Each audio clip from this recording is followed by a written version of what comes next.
Hi, Candace. Hi, Donna. How are you? Great. How are you? Doing well, thanks. Thank you so much for joining me once again. I really appreciate it. Yeah, thank you. Of course. Moving can be so stressful. How can those who plan on moving this season make the process easier on themselves? Well, I've got two words for you, and that is get organized. Because the more detailed you are early on, the easier your move will go. And I always recommend keeping a moving binder.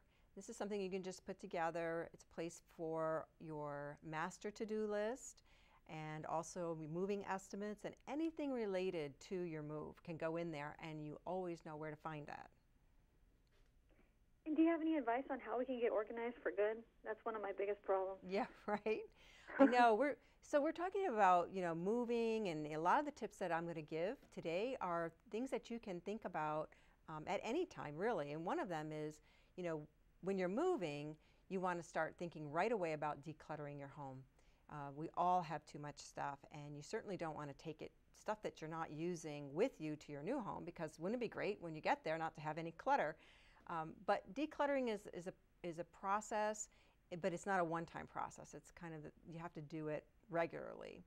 And so I recommend having a big yard sale, sell things on Craigslist, or better yet, you can just donate everything to a charity and take the tax write-off. In fact, some charities will even come to your house if you call them and pick everything up, which is great. Just make sure that you get a receipt. And are there any kind of unexpected issues that come up? Well, absolutely. First of all, one of the things on your checklist is going to be your packing supplies. So you want to make sure that you get those early as well.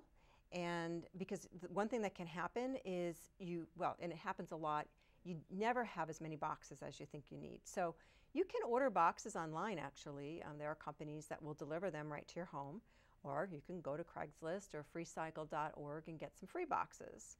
And in addition to your paper and your boxes, you're going to need some good packaging tape. And when I say good, I really mean good. If you cheap out on the lower quality tapes, you are going to regret it every time you pull the tape out and then you lose the tape end, because you're always trying to pick it to find the end again.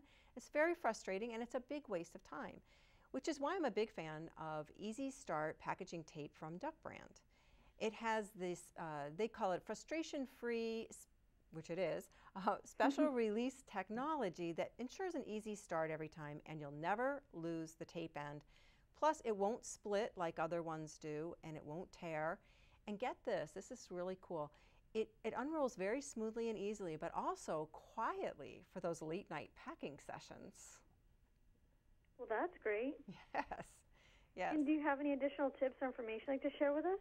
You mentioned unforeseen things too, and another is that if you're buying a home, and that's part of why you're moving, you want to ask yourself some questions above and beyond the purchase price as far as what kind of other costs will be involved with your move.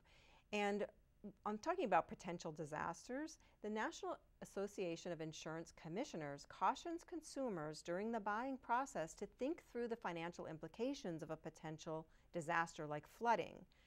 And be sure that you and your belongings are protected right from the start. Now, they've got a great website. It's called insureyouonline.org. And they put together what they call the Get Ready resources. And this includes downloadable checklists for your move and other tools to help it go very smoothly and get you where you're going. And where can we go for more information on everything you mentioned today? If you go to unclutter.com, that's my website, and we'll be featuring these tips and more throughout the month of May. Wonderful. Well, thank you so much as always, Donna. I appreciate it. Have a great afternoon. Thanks, Candace. You too. Thank you. Bye-bye.